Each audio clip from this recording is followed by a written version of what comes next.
Hello दोस्तों, आप सभी का इंस्पेक्टर एसएससी एकेडमी के डिजिटल प्लेटफॉर्म पे मैं आपका तहे दिल से हार्दिक स्वागत करता हूं। मैं सेल्फ शाहरुख खान, ठीक है, फैकल्टी ऑफ साइंस।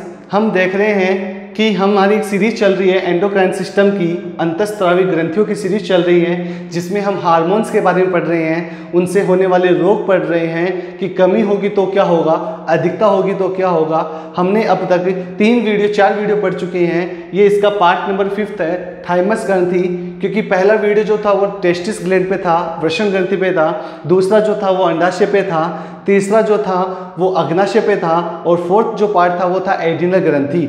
और उसी एडिनल ग्रंथि का मैंने लास्ट में जब कहा था आपको कि एडिनल ग्रंथि जो होती है हमारी, उसके 2 भाग होते हैं, एडिनल मेडुला और एडिनल कॉर्टेक्स होते हैं। फिर हमने उनके हार्मोन्स पढ़े थे, कौन कौन से हार्मोन्स, ठीक है, निकालते हैं, डू और डाई किसे कहते हैं, क्यों कहते हैं, संकटकालीन हार्मोन, आपातकालीन हार्मोन, इमरजेंसी हार्मोन, 3F की फुल फॉर्म क्या होती है, 4S का फुल फॉर्म क्या होता है, ठीक है, एडिनल कॉर्टेक्स का कौन से हार्मोन निकलते हैं, एडिनल मेडुला से कौन से हार्मोन निकलते हैं, तो इनकी डिटेल अपन ने पढ़ ली थी। लेकिन लास्ट टाइम हमारा जो रह गया था वो रह गया था रोग, कि एडिनल ग्रंथि से या अधिवृक्क जो ग्रंथि है उस ग्रंथि से होने वाले रोग जो होते हैं वो कौन कौन से होते हैं, उनके बारे में आज हम चर्चा करेंगे। उसके साथ साथ हम एक ग्रंथि भी पढ़ेंगे आज, जिसका नाम है थाइमस ग्रंथि है, जो नंबर 5 वाली ग्रंथि है। यह कहाँ लोकेट होती है बताऊंगा मैं आपको। इसके द्वारा कौन सा हार्मोन निकलता है, इसे सुसाइड ग्लैंड क्यों कहते हैं, इसे अपन ट्रेनिंग इंस्टीट्यूट क्यों कहते हैं, ये कई बातें जो निकल के आएगी। तो आप बने रहिए मेरे इस वीडियो के साथ। अगर अभी तक आपने इस चैनल को सब्सक्राइब नहीं किया है तो जल्द से जल्द चैनल को सब्सक्राइब कीजिए, बेल आइकन दबाइए, जिसके साथ आपको नोटिफिकेशन मिलता रहे और जो क्लासेस चलती है उसका आपको शेड्यूल भी मिलता रहे। ठीक है गाइस, अब देखो अपन बात करते हैं एडिशन रोग की बात करते हैं। यह रोग बहुत ही इंपॉर्टेंट है। इंपॉर्टेंट क्यों है? क्योंकि इस रोग की जो खोज है सबसे पहले किसने की थी? तो इस रोग की खोज जो है सबसे पहले बताया था इसके बारे में थॉमस एडिसन ने बताया था। किसने बताया था भाई? थॉमस एडिसन ने। और थॉमस एडिसन ने इस रोग के बारे में बताया, इसीलिए इस रोग को अपन कौन सा रोग कहते हैं? एडिशन रोग कहते हैं। अगर आपने एंडोक्राइन का फर्स्ट वीडियो देखा होगा तब मैंने कहा था एडिशन रोग ऐसा रोग होता है जो सबसे पहले ज्ञात किया गया था, सबसे पहले ज्ञात किया गया था। तो सबसे पहले ज्ञात किया जो रोग है अंतःस्रावी ग्रंथियों का, वो कौन सा रोग है? एडिशन रोग है भाई। ठीक है, इसलिए इस रोग की खोज हमें पता है किसने की थी? थॉमस एडिसन को। इसी वजह से इस थॉमस एडिसन को अंतःस्रावी ग्रंथियों का क्या कहा जाता है? तो इसे अंतःस्रावी ग्रंथियों का जनक, या फिर इसे क्या कह सकते हैं? फादर ऑफ एंडोक्राइनोलॉजी भी कहा जाता है, जैसा कि हमने फर्स्ट वीडियो में देखा था। वजह पता चल गई, ऐसा क्यों? क्योंकि एडिशन रोग, देखो सीधा सा मतलब लॉजिक है, एडिशन रोग की खोज थॉमस एडिसन ने। थॉमस एडिसन ने सबसे पहले किसकी खोज की थी? एडिशन रोग की। सबसे पहला रोग यही था, इसीलिए एडिसन को क्या कहते हैं? अंतःस्रावी का फादर या जनक कहा जाता है, फादर ऑफ एंडोक्राइनोलॉजी कह सकते हैं। अब बात करते हैं यह जो रोग होता है यह कौन से हार्मोन की कमी से होता है? तो देखना, आपने एक भाग पढ़ा था जिसका नाम होता है एडिनल कॉर्टेक्स। ठीक है, एडिनल कॉर्टेक्स जो भाग होता है उन भाग में, ठीक है, उन भाग से निकलने वाले हार्मोन जो होते हैं उनकी कमी की वजह से यह रोग हो जाता है। ठीक है, और इस रोग के होने की वजह से क्या होता है हमारी बॉडी में, इससे क्या सिम्टम्स होते हैं, क्या लक्षण होते हैं? तो देखना, यह जो रोग होता है इस रोग में हमारी बॉडी से सोडियम आयंस, ठीक है, क्लोरीन आयंस वगैरह है, या जल की मात्रा जो है ये अत्यधिक मात्रा में हमारी बॉडी से उत्सर्जित हो जाती है, बाहर निकल जाती है, जिसकी वजह से हमारी बॉडी का निर्जलीकरण या निर्जलीकरण, या फिर अपन बोल सकते हैं डिहाइड्रेशन हो जाता है। और डिहाइड्रेशन होने की वजह से हमारी बॉडी में पानी की कमी हो जाती है, इसलिए हमें ओआरएस का घोल वगैरह पिलाते जाता है, या इस हार्मोन के मतलब इस सिम्टम जो होते हैं वो दिखने लगते हैं, तो इससे रिलेटेड हमें ट्रीटमेंट दिया जाता है। तो यह रोग था एडिशन रोग, जो बहुत से कंपटीशन में पूछा जाता है। नंबर 2 की अपन बात करते हैं, कुशिंग सिंड्रोम के नाम से फेमस है ये। कुशिंग रोग कब मिलेगा आपको? कुशिंग सिंड्रोम के नाम से बहुत फेमस है ये। ठीक है, इसे कुशिंग सिंड्रोम भी कहते हैं, ध्यान रखने से क्या कहते हैं? कुशिंग सिंड्रोम भी कहा जाता है। अब इस रोग में क्या होता है तो ध्यान से देखना, यह जो रोग होता है, ठीक है, देखना क्या होता है, एडिनल कॉर्टेक्स, एक भाग होता है एड्रिनल कॉर्टेक्स, और इस एड्रिनल कॉर्टेक्स से निकलने वाले जो हार्मोन्स होते हैं उन हार्मोन्स की अधिकता से यह रोग हो जाता है। तो यह जो रोग होता है, ठीक है, एड्रिनल कॉर्टेक्स भाग में निकलने वाले हार्मोन जो होते हैं उनकी अधिकता से हो जाता है। उनका हाइपर सिक्रेशन बोल सकते हैं अपन, उनको क्या बोलते हैं, हाइपर सिक्रेशन। ठीक है, हाइपर सिक्रेशन का मतलब क्या हो गया, हाइपर सिक्रेशन का मतलब क्या हो गया, हाइपर सिक्रेशन का मतलब ये हो गया भाई, ठीक है, कि इसकी हार्मोन की क्या हो जाएगी, अधिकता हो जाएगी। अब इसकी अधिकता होने से क्या होगा, इस हार्मोन की अधिकता नहीं होने से क्या होगा, जिसकी वजह से हमारी जो चेस्ट कैविटी होती है, हमारी जो वक्ष गुहा होती है, उनमें वसा या फैट का जमा हो जाता है, जिसकी वजह से असामान्य वृद्धि होने की वजह से हमारी बॉडी में भी क्या हो जाता है, स्ट्रक्चर जो होती है वो असामान्य हो जाती है। इस रोग को अपन क्या बोलते हैं, कुशिंग रोग बोलते हैं। एक तीसरा जो रोग आता है जिसको बोलते हैं ईडिमा रोग। कौन सा रोग बोलते हैं भाई, ईडिमा रोग बोलते हैं। आपके सामने पिक्चर बनी हुई है, बहुत से लोगों में ये डिजीज देखने को मिलती है। अपन क्या करते हैं, उस व्यक्ति के किसी भी पार्ट को अपन क्या करते हैं, पुश करते हैं, दबाते हैं, और जैसे पुश करते हैं तो एक यहाँ पर क्या हो जाता है, ये पार्ट जो होता है ये दबा हुआ सा महसूस होता है, दबा हुआ सा क्या होता है, महसूस होता है। और हमें इस रोग को क्या कहते हैं अपन, ईडिमा रोग कहते हैं। कौन सा रोग कहते हैं अपन, ईडिमा रोग। ईडिमा रोग क्यों कहते हैं, तो देखना इधर, यह किस रोग, किस हार्मोन से होता है, तो हमारे जो टिश्यू होते हैं उत्तक होते हैं, तो यहाँ पर जो पाए जाने वाले जो टिश्यू है, यहाँ पर सोडियम सायन, वाटर, ठीक है, मिनरल्स वगैरह की बहुत ज़्यादा अधिकता हो जाती है, जिसकी वजह से यह रोग होने की क्या हो जाती है, संभावना हो जाती है। तो यह रोग बहुत से लोगों में देखने को मिलता है। बहुत से लोगों को देखना, जब आप किसी इसके पार्ट को पुश करोगे तो ये जो पार्ट होगा ये आपको दबा हुआ नजर आएगा। इस रोग को अपन कौन सा रोग बोलते हैं, ईडिमा रोग बोलते हैं। सबसे इंपॉर्टेंट, वेरी वेरी इंपॉर्टेंट, जो आपको बहुत सी सोसाइटीज में, आपकी सोसाइटी में ये एक या दो तो मिलेगा 100% आपकी जो सोसाइटी है उस सोसाइटी में ऐसे लोग आपको आराम से मिल जाएंगे। ठीक है, इसको बोलते हैं विरिलिज्म रोग बोलते हैं। क्या बोलते हैं, विरिलिज्म रोग बोलते हैं। ठीक है, अब देखो यह रोग जो होता है यह किस में होता है, यह अधिकांशतः महिलाओं में पाया जाता है। केवल और केवल किस में पाया जाता है भाई, महिलाओं में पाया जाता है। यह रोग केवल और केवल महिलाओं में उपस्थित होता है। ऐसा क्यों होता है, ऐसा इसलिए होता है क्योंकि इन महिलाओं में एंड्रोजन हार्मोन, क्योंकि टेस्टोस्टेरोन हार्मोन को अपन कौन सा हार्मोन बोलते हैं, एंड्रोजन हार्मोन बोलते हैं, और एंड्रोजन हार्मोन की अधिकता हो जाती है। तो इन महिलाओं में एंड्रोजन हार्मोन की अधिकता हो जाती है। अधिकता होने की वजह से ये जो महिलाएं होती हैं ये खाली नाम की महिलाएं होती है, काम की महिलाएं नहीं होती है। क्यों, क्योंकि इन महिलाओं में क्या होता है, पुरुष या फिर नर के लक्षण दिखाई देने लगते हैं, पुरुष या फिर नर के लक्षण दिखाई देने लगते हैं। मतलब ये महिला है लेकिन जो इसके करैक्टर जो होते हैं, सिम्टम जो होते हैं इसके, वो किसके दिखाई देते हैं, मेल के दिखाई देते हैं, नर के दिखाई देते हैं। जैसा आप देख रहे हो ये एक फीमेल है, इस फीमेल के दाढ़ी आ रही है, देखो आप दाढ़ी मूंछ आ रही है। ठीक है, तो इसके दाढ़ी मूंछ आ रही है, तो दाढ़ी मूंछ आने का मतलब क्या हो गया, ऐसी महिलाएं जिनके दाढ़ी मूंछ आती है, ठीक है, मेमोरी ग्लैंड्स या स्तन ग्रंथियों का विकास नहीं हो पाता है, आवाज में भारी बोलना, ऐसे बोलते हैं ना भारी, जैसे कई महिलाएं बोलती हैं यार आदमी बोल रहा है कि लेडीज बोल रही है, पता नहीं चल रहा है।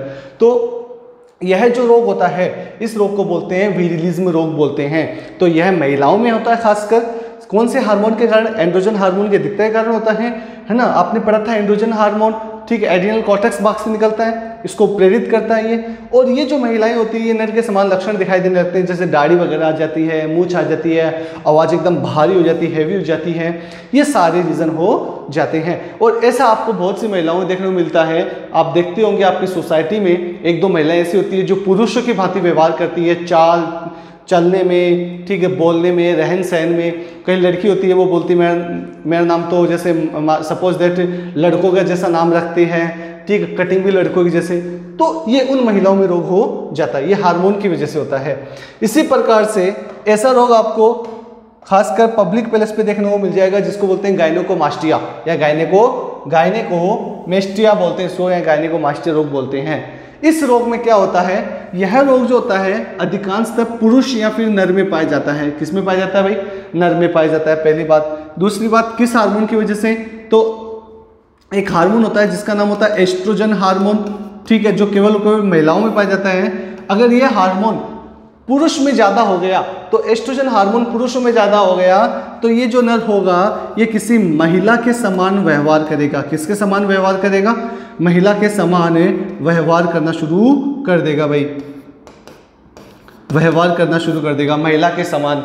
ठीक है, ये नर है लेकिन व्यवहार जो होगा इसका वो किसके समान होगा? महिला के समान होगा। कैसे? दाढ़ी मूछ बिल्कुल ही नहीं आएगी इसके, आवाज़ बहुत ही पतली होगी, तीखी होगी, ऐसे लगेगा यार आदमी बोल रहा है कि महिला बोल रही है। ठीक है, अपन कंफ्यूज हो जाते हैं। इनके अंदर चेस्ट कैविटी बहुत अच्छे से डेवलपमेंट हो जाती है। ठीक है, इनका जो मेमोरी ग्लैंड है, दुग्ध ग्रंथि है, वो विकसित हो जाती है इनमें। ठीक है, ऐसा क्यों? क्योंकि इन नर में एस्ट्रोजन हार्मोन क्या हो जाता है? अत्यधिक मात्रा में स्रावित होने लगता है। ठीक है, और ऐसा रोग आपको बहुत सी जगह, बहुत से लड़के आपको दिखाई देते होंगे, शायद आपने बचपन से पढ़ते आ रहे हो, कभी ना कभी तो ऐसा लड़का भिड़ा हुआ आपसे कि जिसकी आवाज़ जो है वो लड़कियों की जैसी आवाज़ है।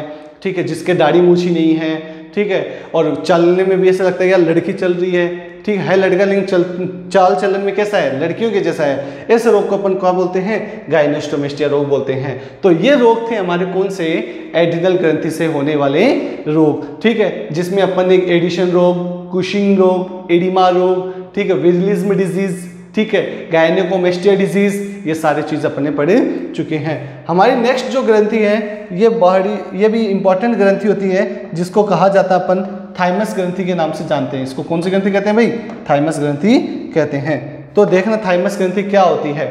सबसे पहली बात इसकी लोकेशन, कि यह क्या, इसकी लोकेशन क्या होती है। आप सब देख रहे हो, ये जो होता है हमारा लंग्स होते हैं, फेफड़े होते हैं। ठीक है भाई, ये हमारा राइट हो गया, वो हमारा लेफ्ट हो गया। आपको जब श्वसन तंत्र पढ़ाएंगे, रेस्पिरेटरी सिस्टम पढ़ाएंगे, तब आपको फील होगा कि ये 3 भाग है। देखो इधर देखना, 1 2 3, इसके 3 भाग है। इसके कितने भाग होते हैं? 2, 1 और 1 2 होते हैं। ये छोटा होता है, ये बड़ा, ऐसा क्यों होता है? ये सब रेस्पिरेटरी सिस्टम की है। ठीक है, जब अपन ब्लड सर्कुलेटरी पढ़ेंगे तब आप हार्ट की स्ट्रक्चर पढ़ोगे, हृदय के बारे में पढ़ोगे, हार्ट की धड़कन वगैरह कई चीजें। तो देखना अपन बात आज कर लेते हैं, थाइमस ग्रंथि की बात कर लेते हैं। तो आपको इस रेड कलर के सर्कल में आपको थाइमस ग्रंथि दिखाई दे रही होगी। ये हेड के ऊपर होती है, धमनियों के नीचे होती है, और इसके चारों तरफ कौन घिरा होता है? लंग्स या फेफड़े घिरे होते हैं। तो इससे अपन क्या कहते हैं? यह हमारे हार्ट या फिर हृदय के ऊपर स्थित होती है। जो हमारा हार्ट होता है, हृदय होता है, इसके ऊपर कौन सी ग्रंथि पाई जाती है? थाइमस ग्रंथि पाई जाती है, पहली बात। दूसरी, जब अपन बात करते हैं तो देखना ध्यान से, यह जो होती है चपटी होती है। कैसी होती है? चपटी। तो यह जो होती है कैसी होती है? चपटी होती है। दूसरी बात, आगे नेक्स्ट बात करते हैं अपन, इसके द्वारा निकलने वाला जो हार्मोन होता है वो हार्मोन कौन सा होता है? तो हार्मोन जो होता है वो कौन सा होता है? Thymosin hormone. तो इसके द्वारा निकलने वाला जो हार्मोन होता है वो थाइमोसिन हार्मोन होता है। और हार्मोन शब्द किसने दिया था? ये हमने फर्स्ट वीडियो में पढ़ा था। हार्मोन शब्द देने वाला साइंटिस्ट जो है स्टारलिंग है भाई। ठीक है, ये हमने फर्स्ट वीडियो में पढ़ा था। तो इसके द्वारा निकलने वाला हार्मोन जो है वो कौन सा हार्मोन है? थाइमोसिन हार्मोन है। मैंने ये भी कहा था कि हार्मोन जो होते हैं वो सीधे हमारे कहाँ प्रवेश करते हैं? ब्लड में प्रवेश करते हैं। कहाँ प्रवेश करते हैं? ब्लड में। और ब्लड में जो होती है वो क्या होती है? WBC होती है, व्हाइट ब्लड कार्पल्स से आप कहोगे। ठीक है, WBC जो होती है व्हाइट ब्लड कार्पल्स इसे कहते हैं, जो प्रतिरक्षा का काम में आती है, प्रतिरक्षा के काम में आती है, एंटीबॉडी बनाती है। इसी प्रकार से देखो इधर ध्यान से, थाइमस ग्रंथि कौन सा हार्मोन निकालती है? थाइमोसिन हार्मोन निकालती है। और ये जो थाइमोसिन हार्मोन जो होता है ये कहाँ जाता है? ब्लड में। ब्लड में क्या होती है? WBC। इसी प्रकार से थाइमोसिन जो हार्मोन होता है वो क्या करता है? तो थाइमोसिन हार्मोन जो होता है वो टी लिम्फोसाइट कोशिका, ठीक है, एक कोशिका होती है जिसका नाम होता है टी लिम्फोसाइट सेल होती है। और ये टी लिम्फोसाइट जो सेल होती है, कोशिका जो होती है, टी लिम्फोसाइट कोशिका जो होती है वो क्या करती है? वो भी प्रतिरक्षा का निर्माण करती है। किसका निर्माण करती है? प्रतिरक्षा का निर्माण करती है, एंटीबॉडी का निर्माण करती है। तो ये जो थाइमोसिन ग्रंथियां, जो थाइमोसिन हार्मोन जो होता है वो क्या करता है? टी लिम्फोसाइट कोशिकाओं का निर्माण करता है, जिससे हमारी बॉडी में प्रतिरक्षा बनती है। और इन प्रतिरक्षा जो होती है क्या करती है? ये जैसे हमारे कोई शरीर में रोग हो गया, वायरस के द्वारा, जीवाणु के द्वारा, कवक के द्वारा, फंगस जो होता है, ठीक है, और भी कई चीजें होती है, किसी के द्वारा जो रोग होता है उनसे लड़ने की क्षमता पैदा करती है। ये बात हो गई। इसलिए अब देखो, ये जो होती है ग्रंथि हमारे शरीर में टी लिम्फोसाइट कोशिका निर्माण करती है, इसलिए इसे प्रतिरक्षा का सिंग भी कहते हैं। क्या कहते हैं? प्रतिरक्षा का सिंग भी कहते हैं। थॉर्न ऑफ इम्यूनिटी, ठीक है, इसे क्या कहा जाता है? थॉर्न ऑफ इम्यूनिटी भी कहा जाता है। ऐसा क्यों सर? एक चीज देखिए आप, जो मतलब जो जानवर होते हैं उनके जो सींग होती है वो क्या करती है? उनकी रक्षा करती है। और हमारी रक्षा कौन करता है? प्रतिरक्षा। और प्रतिरक्षा का सींग थॉर्न ऑफ इम्यूनिटी इसलिए कहते हैं क्योंकि यह जो ग्रंथि होती है टी लिम्फोसाइट कोशिकाएं निकालती है, ये हमारी क्या करती है? रक्षा करती है। इसी प्रकार से इसे प्रशिक्षण विद्यालय के नाम से भी जाना जाता है। प्रशिक्षण, ठीक है, विद्यालय भी कहते हैं। इंग्लिश में से बोलते हैं ट्रेनिंग स्कूल, ठीक है, इसे ट्रेनिंग, ठीक है, ट्रेनिंग स्कूल भी कहते हैं। ऐसा क्यों? ठीक है, अब एक बात देखना, कोई भी ट्रेनिंग स्कूल जो होता है, ट्रेनिंग इंस्टीट्यूट जो होता है, वो उस चीज़ की ट्रेनिंग दिलाता है कि आपको इस चीज़ से लड़ना है या उस चीज़ से हमें क्या करता है? मैच्योर करता है, वो ट्रेनिंग करवाता है। इसी प्रकार से यह ग्रंथि जो होती है टी लिम्फोसाइट कोशिकाएं निकालती है जो रोगों से लड़ने की हमें क्या देती है? ट्रेनिंग देती है। इसलिए इसे ट्रेनिंग स्कूल या ट्रेनिंग विद्यालय के नाम से भी जाना जाता है। इसके आगे की अपन जब बात करते हैं तो देखना ध्यान से, ये वेरी इंपॉर्टेंट लाइन होगी अब आपके लिए, ठीक है। यह जो ग्रंथि होती है ये छोटे बच्चों में छोटी होती है, फिर बढ़ती है। तो वयस्क अवस्था के बाद में जब अपन धीरे धीरे वृद्धावस्था की ओर जाते हैं, जब अपन एडल्ट होते हैं तो वयस्क से अपन वृद्धावस्था की ओर जाते हैं, तब क्या होता है? यह ग्रंथि धीरे धीरे क्या हो जाती है? लुप्त होने लगती है। क्या होने लगती है भाई? लुप्त होने लगती है या फिर नष्ट होने लगती है, डिस्ट्रॉयड होने लगती है। इसलिए ऐसा माना जाता है, ऐसा कहा जाता है कि वृद्धावस्था में थाइमस ग्रंथि जो हो जाती है वो नष्ट हो जाती है। इसी वजह से तो आपने देखा होगा कि जब कोई व्यक्ति वृद्धावस्था में रोग से ग्रसित होता है तो उसकी बॉडी में प्रतिरक्षा जो होती है वो कम होती है। और प्रतिरक्षा कम होने की वजह एक ये भी है क्योंकि इसके अंदर थाइमस ग्रंथि है वो नष्ट हो चुकी है, और वो नष्ट हो चुकी है तो उसकी वजह से टी लिम्फोसाइट कोशिकाएं नहीं बनेगी। टी लिम्फोसाइट कोशिकाएं नहीं बनेगी तो प्रतिरक्षा का निर्माण नहीं होगा। प्रतिरक्षा का निर्माण नहीं होगा तो वो रोगों से लड़ने की क्षमता में, ठीक है, कमी रहेगी, जिस वजह से वृद्धावस्था में रोग जो होते हैं वो अत्यधिक फैलते हैं और वो जल्दी से सही नहीं होते हैं। इसी वजह से इस थाइमस ग्रंथि को सुसाइड ग्लैंड के नाम से भी जाना जाता है। इसे सुसाइड ग्लैंड भी कह सकते हैं या फिर आत्मघाती ग्रंथि के नाम से भी जाना जाता है। तो इसे सुसाइड ग्रंथि, ठीक है, आत्मघाती ग्रंथि या फिर एक और नाम कहा जाता है अवशेषी ग्रंथि के नाम से भी जाना जाता है। तो ये जो ग्रंथि थी हमारी वो कौन सी ग्रंथि थी? थाइमस ग्रंथि थी। इसके बारे में हमने थाइमस ग्रंथि के बारे में पढ़ लिया है। अभी तक हम 5 ग्रंथियों की बात कर चुके हैं। पहली टेस्टिस थी, दूसरी ओवेरी थी, तीसरी पेनक्रियास थी, चौथी एड्रिनल थी और पांचवी जो थी वो थाइमस थी। अब हमारी 5 ग्रंथियां और बच चुकी हैं, जिसमें जो 5 ग्रंथियां वो कौन कौन सी आएगी? इसके जस्ट बाद आएगी पैराथायराइड, फिर आएगी थायराइड, फिर आएगी पीनियल, फिर पीयूष और फिर हाइपोथैलेमस। इस तरह से हम धीरे धीरे जो है वो एंडोक्राइनोलॉजी है चैप्टर पूरा करेंगे और एंडिंग में इसका एक वीडियो बनाऊंगा मैं लास्ट में, जो प्रीवियस ईयर के जो क्वेश्चंस होते हैं उनको लेकर एक वीडियो बनेगा जिसमें ओनली पूरी ग्रंथियों के जो वीडियोज, पूरी ग्रंथियों के जो प्रीवियस ईयर में जो क्वेश्चन आए हुए हैं उनका एक वीडियो बनाएंगे, जिससे आप अपने आप को क्या कर सकते हो, टेस्ट कर सकते हो कि हमने जो पढ़ा है वो हमें कितना आता है, ठीक है, और कितना नहीं आता है। Thank you so much.